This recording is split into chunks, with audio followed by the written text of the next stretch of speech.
Welcome to the Deep Dive. Today we're tackling something that feels painfully human. It's the high quantifiable cost of financial procrastination.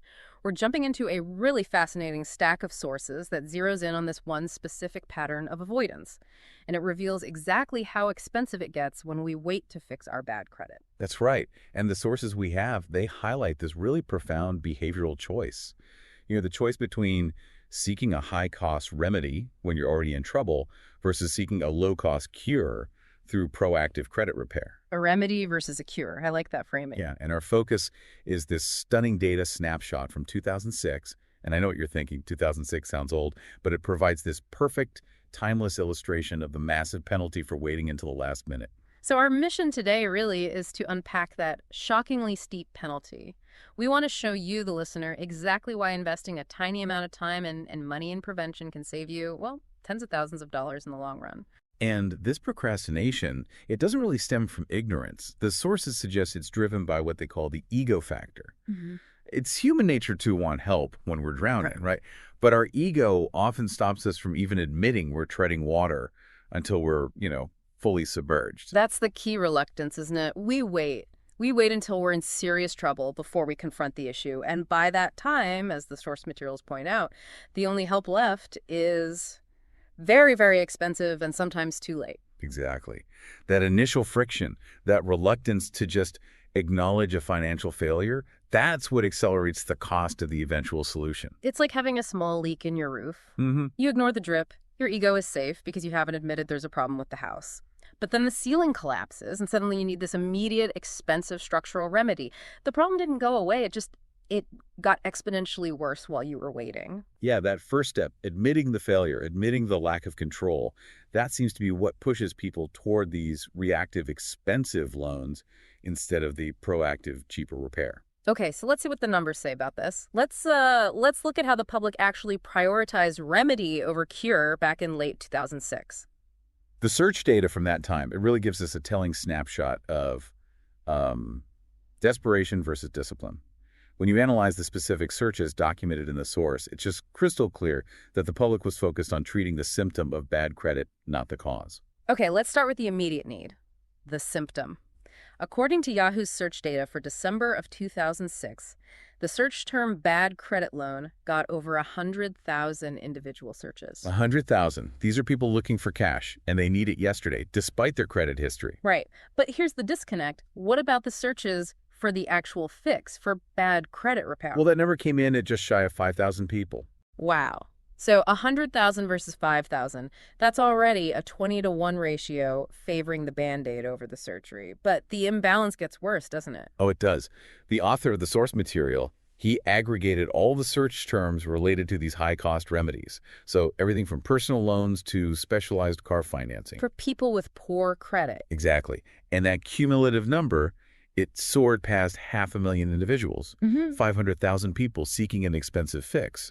And yet, the volume for the actual repair, it stayed stubbornly under 5,000. That ratio is just staggering. The source concluded that this meant only, 1 out of every 100 person looked to cure the problem, and the rest looked to cure the symptom. 1 in 100. Why that huge discrepancy? I mean, is it because repairing credit seems too complicated, maybe too boring compared to getting a loan? I think you've hit on something really crucial there. The cognitive load of repair versus the immediate gratification of the loan. A loan, even a really expensive one, it feels like an immediate win. It fixes the short-term crisis. But the repair? Repair involves calling banks, writing letters, documenting errors. Yeah. It takes sustained effort over months. It's hard work, and I think that just scares people off. And the logic just feels so backward. The source asks this rhetorical question, right? Doesn't the bad credit problem show up long before you desperately need a loan? Absolutely. The problem of poor credit is a slow burn. It starts months, sometimes years, before the emergency that forces you to search for that loan. But our behavior shows we're willing to live with that slow burn. We adopt this expensive buy now and pay later mentality. And the source makes it clear that mentality comes with a massive future penalty. And now we need to actually quantify what that penalty looks like. Let's do it. If these remedy searches are so popular, we need to know the financial impact of choosing remedy over cure. And the penalty, it hits hardest during big life events. So the source zeroed in on one of the most popular searches: mortgages. That's right. During that same December 2006 snapshot, 79,000 people were actively searching for bad credit mortgage or bad credit home loan. This just confirms that needing a high-cost loan for housing is a major shared pain point. So we turn to the financial comparison in the source, based on rates from the Fair Isaac Corporation FICO as of January 11, 2006. We're comparing the monthly payment difference on a standard loan based purely on credit score. And the scenario the source uses is very straightforward: a $100,000 30-year fixed mortgage. It's a perfect way to illustrate how lenders perceive risk. Let's start with the high-risk scenario. For someone with a poor credit score, say, between 500 and 579, that bad credit mortgage loan leads to an expected monthly payment of $819. $819. Now compare that to the lowest risk borrower, someone with an excellent score defined as 760 to 850. For the exact same $100,000 30-year loan, that person expects to pay $589 a month. That is a staggering $230 difference every single month. And that money, it isn't going to principal. It's just a penalty tag, an interest premium for having a poor score. I mean, think about that lost capital, $230 a month that could be invested or saved or used to pay down other debt. That $230 is the cost of procrastination. It's what you pay when you wait for the roof to collapse. And look, while those specific rates are from 2006, the proportional difference between poor and excellent credit, it remains just as brutal today, if not more so. It just illustrates the financial leverage of a few hundred points on your score. Okay, here's where it gets really interesting. If you take that $230 monthly penalty and you apply it over the full 30-year life of that mortgage, the source provides a calculation that should frankly shock you into action. Over 360 payments, that $230 a month adds up to an eye-watering $82,000 penalty tag over the life of that loan. $82,000. That's the price of the ego factor. That is the quantified cost of financial delay, paid purely in extra interest because you waited until you were desperate. It's basically the cost of a decent car, or a big college fund, or a massive chunk of your retirement savings. All of it forfeited because of a behavioral pattern centered on avoidance. The penalty isn't just an inconvenience, it's a life-altering amount of money. Which brings us to the most paradoxical part of this whole thing. The paradox of pricing. We just established the penalty for waiting is $82,000. Now let's look at the price of prevention. This is the bizarre economic behavior we absolutely have to confront.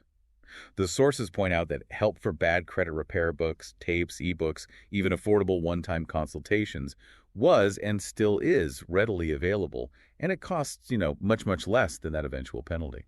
Yet the source notes that most people chafe at a $30, $50, or $100 one-time fee for this kind of preventative help. They balk at this minor investment to just learn the rules of the game. So we had this stark contrast. Resistance to a one-time fee of maybe $100 versus the acceptance of a financial solution that costs an extra $230 every month for 30 years. Why? Why does that small immediate cost feel more painful than the enormous drawn-out one? It's just frustrating to see that 1 in 100 ratio when the fix is so cheap. Well, it's fascinating because the cost isn't just financial, it's psychological. Spending $100 on a repair book or a consultation, it feels like spending money on an admission of failure. It's an active step that requires acknowledging, okay, I messed up and now I have to put in the effort. Whereas taking the expensive loan feels like a success. It's passive. The money is there right away. You don't have to dwell on the failures that led you there. You just focus on the immediate relief. Exactly. The monthly payment, even if it's an extra $230, it just gets integrated into the budget. It's just part of the overhead. It doesn't trigger the same immediate psychological pain as handing over $100 in one go for a process that still feels daunting. So the key insight for anyone listening is this. The failure to invest that trivial one-time fee up front, that preventative $50 or $100, leads directly to an $82,000 financial penalty over 3 decades. It just shows the immense financial leverage of prevention. That small upfront investment in education or assistance is, it's arguably the highest return on investment you could ever make. And yet, it's the one we are psychologically wired to avoid.